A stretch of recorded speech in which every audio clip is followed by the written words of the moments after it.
Bien, donc avant d'entamer la dernière phase du processus de prise de décision de l'achat, puisque c'est les conséquences post-achat, nous allons donc rappeler les 4 phases précédentes. Donc on avait parlé de la première phase, c'est-à-dire la reconnaissance du problème, et là c'est le problème qui sera exprimé par le consommateur, notamment après avoir ressenti un seuil non tolérable du besoin qui était avant latent. Donc on va commencer dans la deuxième étape par le fait de collecter l'information pour donner une réponse à ce besoin devenu non latent et exprimé et qui a atteint un seuil donc avec lequel le consommateur doit donner une décision par l'achat d'un produit qui pourra satisfaire ce besoin. Donc, dans la recherche d'informations, on avait distingué la recherche interne qui consiste à aller vers les informations déjà stockées dans la mémoire. Ensuite, si ces informations ne sont pas suffisantes, on va faire appel aux informations externes. Et bien sûr, la nature de l'information, il serait fonction d'un certain nombre de caractéristiques du consommateur, donc qui vont guider soit l'intensité de l'information ou l'orientation de l'information ou la source d'information. Une fois bien sûr on a des informations qui nous permettent de partager les différentes alternatives qui nous sont proposées, c'est la troisième phase qui est l'évaluation des alternatives. Et là le consommateur va essayer déjà d'identifier quels sont les attributs sur lesquels il va évaluer les différentes offres ou les différentes marques ou les différents produits qui lui sont proposés, et par la suite il va donc considérer un ensemble de marques ou de produits sur lesquels va porter son choix. Et finalement la quatrième phase, c'est la décision d'achat qui va donner lieu à un comportement d'achat effectif. Bien, après ce comportement effectif d'achat, il viennent les conséquences de l'achat. Alors on va distinguer ici donc, plusieurs types de conséquences, notamment en les plaçant dans leur lieu de production. C'est-à-dire qu'après l'achat, juste le moment d'achat et avant la consommation, il y a un sentiment qui s'appelle la dissonance cognitive. Alors là, vous avez par exemple acheté un produit, téléviseur de marque LG, donc à la rentrée de la maison, donc vous rencontrez votre voisin, il vous dit « Qu'est-ce que vous avez fait ?» Donc j'ai le même et qui est en panne depuis 3 mois chez moi. D'accord ? Là, vous allez naturellement éprouver un sentiment qu'on appelle un sentiment d'inconfort psychologique qui renvoie à un état de malaise à l'intérieur de vous-même. Donc cet état d'inconfort, c'est ce qu'on appelle la dissonance cognitive. Alors, faites bien attention, la production de ce sentiment, comme j'ai dit, c'est juste après l'achat. Bien sûr, cet état d'inconfort psychologique, il est lié à ce qu'on appelle le manque de justesse par rapport au choix que vous avez fait. Ça veut dire que vous avez un doute.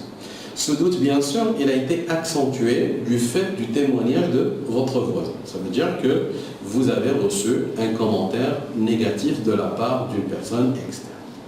Alors, soit donc, vous allez encore recevoir d'autres commentaires négatifs, et là, donc ce sentiment va s'accentuer et va s'installer, soit vous allez avoir d'autres commentaires, mais qui sont de nature positive. Alors si le positif est supérieur au négatif, donc le sentiment pourrait éventuellement se réparer petit à petit.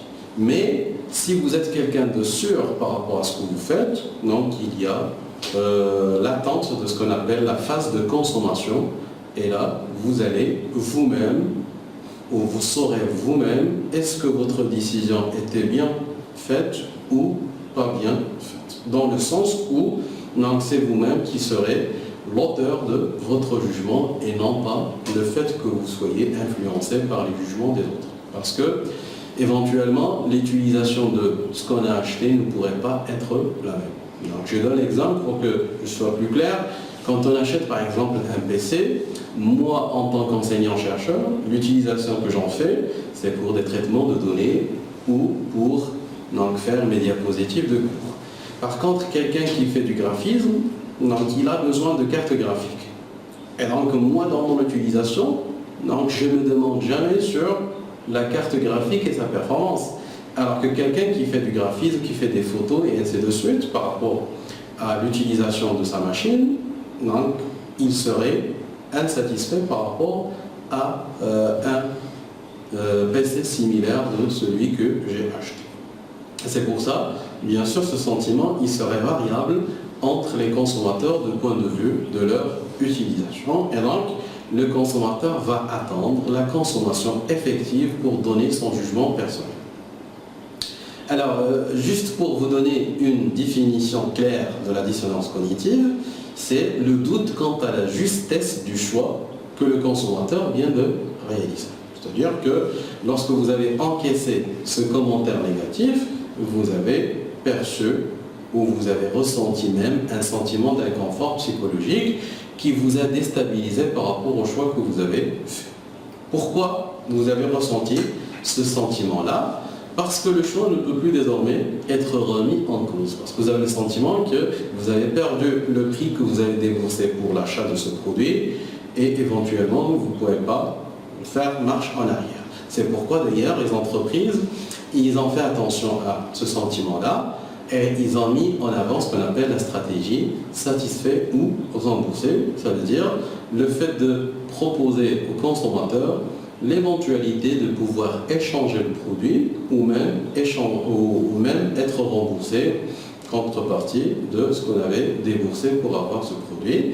Et ça, c'est une stratégie, à mon sens, marketing qui est très très importante, dans le sens où ça augmente le chiffre. Parce qu'on sait que tous les consommateurs qui ont acheté ne demandent pas à être remboursés ou n'échangent pas. Donc si vous voulez, le volume de personnes qui achètent en étant influencées par cette stratégie-là ne demande pas à ce qu'ils soient remboursés. Et donc finalement, c'est l'entreprise qui va gagner en termes de chiffre d'affaires.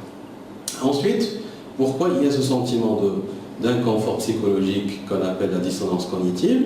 Parce que le choix a généralement été fait au détriment d'autres produits.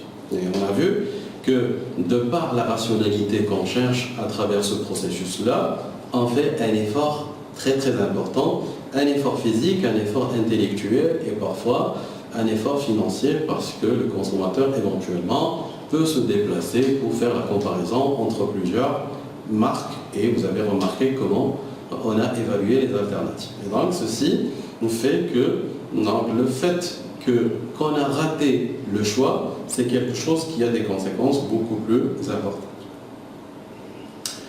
Ensuite, vous avez le plus souvent, le consommateur assume lui seul la responsabilité de la décision et les conséquences de ce mauvais choix.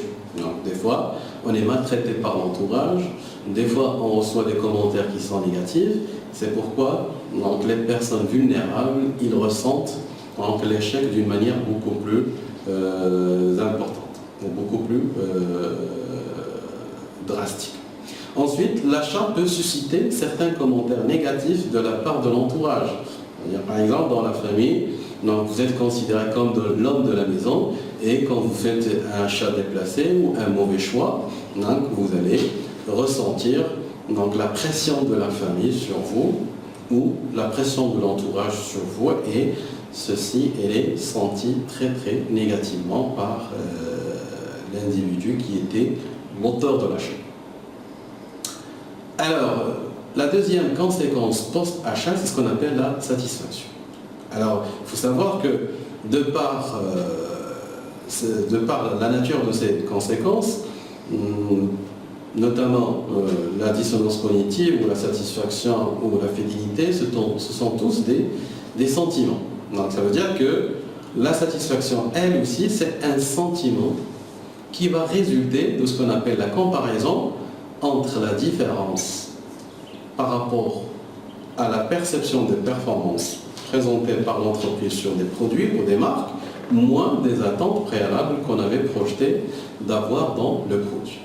Alors, ce sentiment de déception qu'on pourrait éventuellement ressortir après donc cette comparaison entre les attentes et les perceptions de performance, il peut donner soit une satisfaction lorsque les attentes du consommateur sont satisfaites ou dépassées, soit un sentiment de déception lorsque c'est le cas contraire. Ça veut dire lorsque c'est les attentes qui dépassent la perception des performances.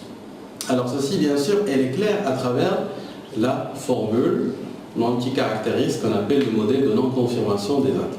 Et donc là, vous avez le sentiment de satisfaction qui est égal à la somme des perceptions des performances moins les attentes. Qu'est-ce que ça veut dire ça? Ça veut dire que la satisfaction comme conséquence de la consommation pourrait être calculée suite à une différence entre un sentiment de perception des performances moins le sentiment des attentes qu'on fait. Mais, bien sûr, ceci, c'est ce qu'on appelle le modèle soustractif de la satisfaction. D'accord? Ce modèle soustractif de la satisfaction, il pénalise, si vous voulez, les études de marché dans le sens où pour évaluer la satisfaction du consommateur, on a besoin de ce qu'on appelle un questionnaire dual. Un questionnaire dual qui est composé de deux catégories.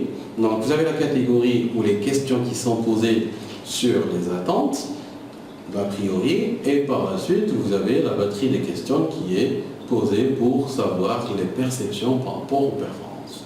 Donc les scores qu'on va avoir par rapport aux attentes préalables et les scores qu'on va avoir par rapport aux perceptions des performances donc, seront bien sûr comparés, confrontés, et bien sûr à travers cette inégalité on saura est-ce qu'on a un score positif. Dans ce cas c'est la satisfaction qui serait la conséquence, et lorsque le score est négatif, dans ce cas c'est la déception qui serait le résultat. D'accord? Donc cette formule là ou ce modèle-là qui était appelé un modèle soustractif de la satisfaction a été réduit avec un autre modèle où la formule s'écrit tout simplement satisfaction égale la somme des perceptions, et c'est ce qu'on appelle le modèle subjectif dans le sens où on réduit toute la partie attente. Et ça, vous pouvez le remarquer sur un modèle qui s'appelle dans la littérature le modèle SERV-QUAL ou le modèle SERV-PERF.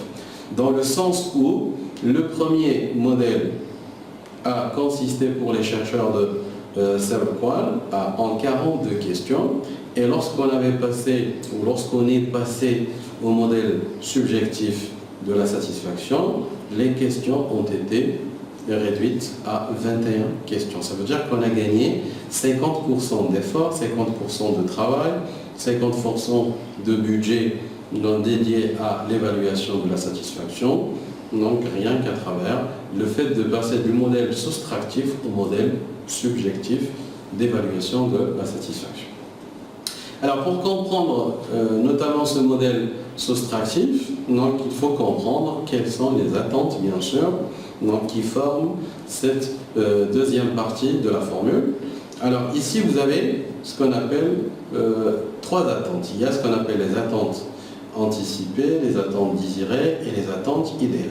Et bien sûr, ces attentes ils vont donner des niveaux de performance donc, par rapport à l'évaluation de la satisfaction. Le premier niveau, c'est le niveau de performance équitable, c'est-à-dire le niveau de performance auquel le consommateur devrait pouvoir s'attendre compte tenu du prix du produit. C'est-à-dire, c'est le minimum. Bien sûr, lorsque vous évaluez la satisfaction, il commence du point zéro jusqu'à l'infini. Et donc, le sentiment d'insatisfaction pourrait augmenter en fonction de la satisfaction des attentes préalables. D'accord? C'est pourquoi d'ailleurs, sur une échelle de notation de la satisfaction, vous avez à partir de satisfait jusqu'à moyennement satisfait, très satisfait, extrêmement satisfait. Et donc, le niveau de satisfaction, il est traduit par le support sémantique sur l'échelle de notation. C'est-à-dire, au fur et à mesure que la satisfaction augmente, le niveau aussi élevé. Mais le niveau de performance équitable, c'est le niveau 0, c'est-à-dire attente égale perception de performance. Le deuxième niveau de performance idéal, c'est le meilleur niveau possible pour un consommateur. Par exemple, un consommateur qui débourse un prix faible pour avoir une satisfaction très très importante. C'est-à-dire, donc là, le sacrifice n'était pas assez important pour retirer toute la satisfaction qu'on a eue. Le niveau de performance attendu, c'est la référence qui déterminera le niveau de satisfaction du consommateur.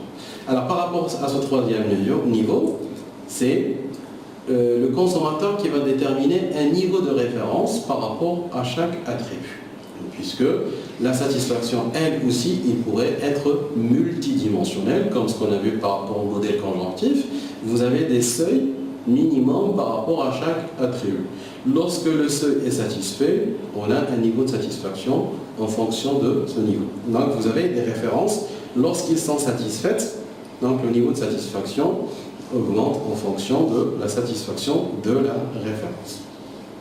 Donc là, le consommateur compara après l'achat le niveau de performance atteint au niveau attendu.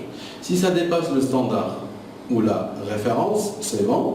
Sinon, donc le résultat est négatif. Alors cette évaluation peut prendre trois formes. Il y a ce qu'on appelle la non-confirmation positive, c'est-à-dire les performances sont supérieures aux attentes. La non-confirmation simple ou la confirmation simple, c'est le niveau 0. Les performances correspondent aux attentes. Et il y a la non-confirmation négative, c'est les performances qui sont inférieures aux attentes. En termes de stratégie marketing pour l'entreprise, c'est pourquoi les entreprises doivent doser les caractéristiques du produit, ce qu'on avait appelé les attributs, en fonction des attentes des clients. Pourquoi ? Parce que les attentes, ils sont dynamiques. Ils peuvent changer vers la hausse. Et donc, par rapport à la formule qu'on a discutée, lorsque les attentes augmentent et les performances restent à leur place, donc on devient sur une inégalité qui est négative. Ça veut dire que le résultat est négatif. Donc, c'est pourquoi on doit doser les attributs, les caractéristiques, les avantages donnés aux clients en fonction de leurs attentes. Ne pas donner assez ou utiliser le prix pour chaque niveau de performance pour que les consommateurs ne soient pas déçus rapidement. Non, parce que, comme je rappelle toujours, les attentes sont dynamiques et les consommateurs reconsidèrent leurs attentes après chaque consommation ou après chaque information encaissée. Alors, ici, vous avez ce qu'on appelle la théorie de l'attribution. C'est une théorie qui est mobilisée, des fois pour gérer et expliquer la satisfaction comme un sentiment. Parce que, dans la majorité des cas, l'entreprise n'est pas toujours responsable de ce sentiment d'insatisfaction du consommateur. Et là, le consommateur pourrait être éduqué à attribuer le sentiment d'insatisfaction à quelque chose, bien sûr, tout en ne pénalisant pas l'entreprise parce qu'il n'est pas toujours la source de l'insatisfaction. Alors, qu'est-ce que ça veut dire ça ? Par exemple, vous avez un certain nombre de facteurs qui expliquent la déception. Vous avez le caractère permanent ou non de la faiblesse du produit. Parfois, il se peut que le dysfonctionnement ou la performance du produit n'est pas quelque chose de durable sur le produit. Supposons qu'une entreprise qui vient de se lancer sur un marché donné, et parce qu'il est jeune sur ce marché, on a un sentiment d'insatisfaction par rapport à ce produit. Mais on sait déjà que cette entreprise, une fois qu'il va accumuler un certain nombre d'expériences sur le marché, il va reconsidérer l'offre et l'adapter en fonction du consommateur. Donc, c'est ce qui fait que l'expérience passée sur le marché, il permet de repositionner le produit en fonction des attentes des clients. Et d'ailleurs, c'est ce qui fait que le marketing elle-même, ou le marketing lui-même, c'est une science qui est peaufinée à travers les expériences avec le consommateur. Et d'ailleurs, c'est pourquoi, dans la démarche elle-même, la démarche marketing, il y a tout d'abord les études de marché, et après le marketing stratégique et le marketing opérationnel. Ça veut dire que le marketing se base sur les études de marché et sur les réactions du consommateur, et c'est ce qui justifie l'adage du client comme roi sur un marché donné. Ensuite, vous avez ce qu'on appelle la responsabilité de la déception. Alors ici, pour attribuer le sentiment de la satisfaction au consommateur ou à l'entreprise, on va chercher qui est le responsable de cette déception. Est-ce que c'est le consommateur lui-même? Parce que, à défaut de non-lecture du mode d'emploi du consommateur, le sentiment était l'insatisfaction. Parce que des fois, le consommateur il se précipite sur l'utilisation du produit avant de lire son mode d'utilisation. Donc le fait de ne pas comprendre, de ne pas lire le mode d'emploi du produit pourrait bien sûr se solder par un sentiment d'insatisfaction. Dans ce cas, ce n'est pas l'entreprise qui est la responsable de la satisfaction, mais c'est le consommateur qui est le responsable. Et donc, il faut attribuer l'insatisfaction au consommateur et non pas à l'entreprise. Ensuite, vous avez ce qu'on appelle le degré de contrôle sur les causes de la faiblesse du produit. Ici, on doit discuter qui est le responsable. Est-ce que le consommateur pourrait estimer que l'entreprise n'a pas les moyens pour éviter la mauvaise performance? Et dans ce cas, il va attribuer le sentiment d'insatisfaction à l'entreprise. Dans le cas où il considère que l'entreprise est responsable et il doit gérer la satisfaction des consommateurs, et là, bien sûr, c'est l'entreprise qui serait pénalisée par rapport à l'insatisfaction due à la consommation du produit en question. Alors, la troisième conséquence, c'est ce qu'on appelle la fidélité à la marque. Et là, donc, je dois faire la part des choses entre deux concepts qui sont mal utilisés par les étudiants des fois, ce qu'on appelle la fidélisation et la fidélité. Alors, la fidélisation, c'est l'action de l'entreprise pour rendre le client fidèle. Alors que la fidélité, c'est le comportement du consommateur. C'est une fréquence d'achat successif et ininterrompu avec un produit ou une marque quelconque. Alors ici, pour discuter ce concept de fidélité, donc il y a deux approches qu'il faut distinguer. La première,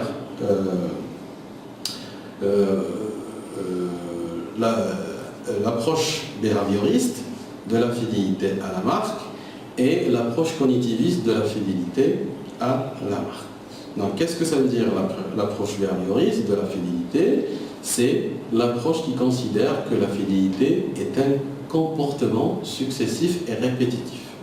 Alors que l'approche cognitiviste, c'est l'approche qui considère que la fidélité, c'est un comportement répétitif et successif, mais il est basé sur une attitude positive préalable. Une attitude positive préalable. C'est-à-dire, pour que je sois fidèle, il faut que je sois avant satisfait par rapport à la consommation du produit. Par contre, des fois, vous avez ce qu'on appelle des comportements qui sont habituels, mais qui ne sont pas basés sur des sentiments de satisfaction préalable. Et nous allons discuter tout ça. Alors, l'approche qui considère la fidélité comme un comportement se base sur l'observation du comportement d'achat qui permet de caractériser cette fidélité du consommateur. C'est-à-dire que cette approche considère qu'un consommateur est fidèle lorsqu'il achète régulièrement la même marque ou le même produit. Alors quand je dis achète régulièrement, bien sûr, ce qui vient à l'esprit, c'est le nombre de fois qu'on a acheté le même produit ou la même marque. Alors dans la littérature marketing, on considère que le fait d'acheter 4 fois successif le même produit ou la même marque, vous êtes un client fidèle. Après la 4e fois, vous pouvez continuer à acheter la même marque ou le même produit, ou vous pouvez acheter un autre produit et revenir par la suite au produit préalable. D'accord? Mais l'essentiel, c'est que pour être un client fidèle, il faut que vous ayez acheté un produit 4 fois successif. La même chose est vraie pour l'achat des marques. Alors, ici, on peut distinguer 3 profils de comportement. Il y a ce qu'on appelle la fidélité, qui est définie par une séquence ininterrompue d'achat de la même marque. Par exemple, vous avez un consommateur qui achète toujours la même chose, le même produit X pour la même marque X, d'une manière définitive. Donc là, on n'a pas cette mixité entre plusieurs produits ou plusieurs marques en même temps. Donc là, c'est une fidélité totale. Deuxième profil de consommateur, c'est ce qu'on appelle la transition. Alors, c'est quoi cette transition? C'est le passage de la fidélité à une marque à son abandon définitif au profit d'une autre marque. Ça veut dire qu'ici, il y a déjà une fidélité préalable par rapport à la marque X, mais qu'on a abandonné vers une autre marque Y. Mais lorsque vous comptabilisez le nombre d'achats successifs et ininterrompus avec la marque X ou le produit X, donc vous allez remarquer qu'on a acheté le produit X au moins 4 fois successifs. Donc, par rapport au produit X, vous êtes un client fidèle, même si vous l'avez transité ou l'abandonné à un autre produit aux marques Y. Troisième profil, c'est la mixité. La mixité en termes de fidélité suppose que le consommateur achète indifféremment plusieurs marques. Et là, c'est ce qu'on appelle la multifidélité à plusieurs marques en même temps. Et ceci suppose que vous achetez plusieurs marques, mais d'une manière successive et ininterrompue, et parce que vous êtes guidé par l'envie d'essayer plusieurs choses en même temps, ou l'envie d'acheter des marques différentes et ne pas rester sur la même marque. Parce que ceci, en comportement du consommateur, pourrait entraîner ce qu'on appelle la monotonie ou la lassitude par rapport à la consommation d'un seul produit, une seule marque. Ensuite, en deuxième lieu, vous avez ce qu'on appelle l'approche cognitive de la fidélité. L'approche cognitive, dans la cognitive, vous avez connaissance préalable, et c'est ce qui renvoie à l'attitude préalable. C'est ce qui fait que le consommateur est fidèle selon cette approche lorsqu'il achète régulièrement et qu'il a développé à son égard une attitude favorable. Donc j'achète un produit ou une marque, mais je sais que cette marque m'a déjà satisfait au préalable. Et c'est une fidélité qui est très très importante à l'égard des entreprises parce qu'ils savent déjà leur volume de vente. Donc ils peuvent déjà calculer le chiffre d'affaires préalable parce qu'ils savent le nombre de clients qui sont fidèles et qui peuvent éventuellement acheter le produit parce qu'ils sont déjà satisfaits. Donc ici, 4 caractéristiques peuvent être mobilisées par le producteur pour accroître cette fidélité ou par l'entreprise. Donc, tout d'abord, vous avez le fait que le consommateur est fidèle à une marque est plus sensible à l'influence des leaders d'opinion. C'est-à-dire ici, on peut mobiliser ce qu'on appelle les leaders d'opinion pour maintenir ce sentiment de fidélité à la marque de la part de l'entreprise. Ensuite, on sait que le consommateur fidèle à la marque ou au produit éprouve une confiance plus élevée dans son jugement. Et là, cette confiance, bien sûr, elle est basée sur des efforts préalables parce que, avant d'arriver là, le consommateur, il a fait beaucoup d'efforts pour évaluer la marque en question et aussi pour débourser ce qu'on appelle des coûts de transfert. Parce que le fait que vous avez acheté une marque, ceci implique que vous avez éliminé d'autres marques et tout ça, bien sûr, se conjugue à travers des efforts financiers, des efforts intellectuels, des efforts physiques et bien sûr, le fait que vous restiez avec la même marque, ceci va bien sûr vous conforter par rapport à ces efforts. Il y a également ce qu'on appelle le consommateur fidèle perçoit dans l'achat un risque plus élevé et utilise la fidélité à la marque comme moyen de réduire ce risque. Ça veut dire le fait que vous soyez lié à la marque, donc c'est parce que vous évitez d'avoir un risque en achetant une autre marque et vous commencez tout le travail qui a été fait à nous. Ensuite, le consommateur fidèle à la marque est également fidèle au point de vente qu'il fréquente. Ça veut dire, quand je suis fidèle à la marque, donc je la cherche là où je la trouve et ceci implique que la fidélité à la marque implique la fidélité au point de vente, au magasin, aux grandes surfaces où cette marque est disponible. Vous avez également d'autres conséquences comme l'inertie d'achat. Et l'inertie d'achat, c'est ce qu'on avait appelé comme, si vous voulez, le contraire de l'approche cognitive de la fidélité. C'est le fait que j'achète par habitude sans attitude préalable. D'accord? Et donc le fait d'acheter un produit par habitude, quand par exemple, quand vous achetez du sel, vous prenez toute marque de sel que vous trouvez. Donc vous avez des fois l'impression que le sel est le même, il n'y a pas de marque de sel. Donc récemment, on commence à valoriser une certaine caractéristique du sel comme des sels qui contiennent ce qu'on appelle de l'iode. D'accord? Mais dans la majorité des cas, on achète du sel sans prêter attention à la marque du sel. Ceci, bien sûr, pourrait être motivé par la faible implication, aussi bien par rapport au produit que par rapport au prix.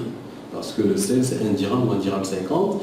Donc, même si vous jetez le produit sel, donc ceci n'a pas d'impact en termes financiers et l'application, elle est très très insignifiante. Vous avez le faible risque associé. Donc, ceci n'entraîne pas de problème. Donc, le risque associé à un produit de faible prix n'a pas d'importance significative sur le comportement du consommateur. L'absence de différence perçue entre les marques parfois, c'est-à-dire quelle que soit la marque que vous achetez, toutes les marques donnent la même utilité, la même satisfaction. Et donc, quelle que soit la marque que vous avez, vous la prenez sans distinction. Ensuite, vous avez des fois la recherche de variété qui pourrait naître du besoin du consommateur d'essayer d'autres choses. Et donc, quand on se lasse par rapport à la consommation d'un produit ou d'une marque, on peut aller vers des marques qui peuvent nous donner plus d'utilité, plus de satisfaction ou éventuellement augmenter le niveau de satisfaction généré par la consommation du produit ou de la marque en question. Alors, ce comportement de recherche de variété peut résulter de l'influence de variables exogènes. Par exemple, vous êtes en compagnie de plusieurs amis et vous partez, par exemple, à Terre d'Amana. Donc, vous aviez avant une phobie de ce jeu et le fait que vous soyez dans le groupe, vous avez essayé. Donc, il y a l'influence des variables exogènes qui a fait que vous avez consommé ce service-là. La recherche d'une source de satisfaction parce qu'il y a une lassitude par rapport au niveau, ou le niveau de satisfaction que vous retirez à partir de la consommation de votre marque habituelle ou votre produit habituel. Alors, ce comportement de recherche de variété pourrait aussi être motivé par la recherche d'une source de satisfaction. Ça veut dire que par rapport à vos produits ou votre marque habituelle, la satisfaction a fléchi et a diminué.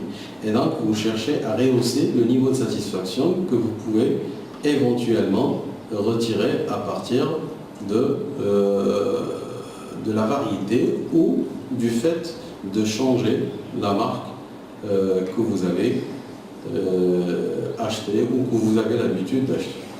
Et finalement, vous avez la dynamique du processus de décision du consommateur.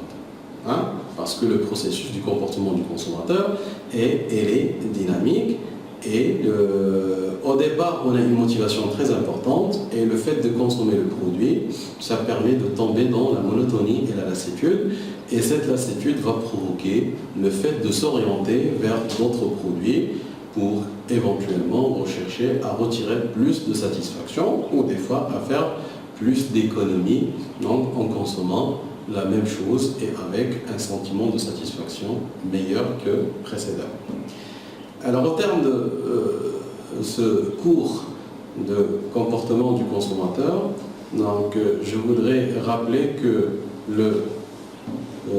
ce cours de comportement du consommateur, il est fondamental dans le sens où il nous renseigne sur la psychologie du consommateur, comment le consommateur il se décide face à la multitude des produits qui lui sont proposés, face aux alternatives et aussi face à la manipulation des entreprises à travers toutes les actions marketing qu'ils proposent, bien sûr, pour des objectifs d'augmentation de chiffre d'affaires.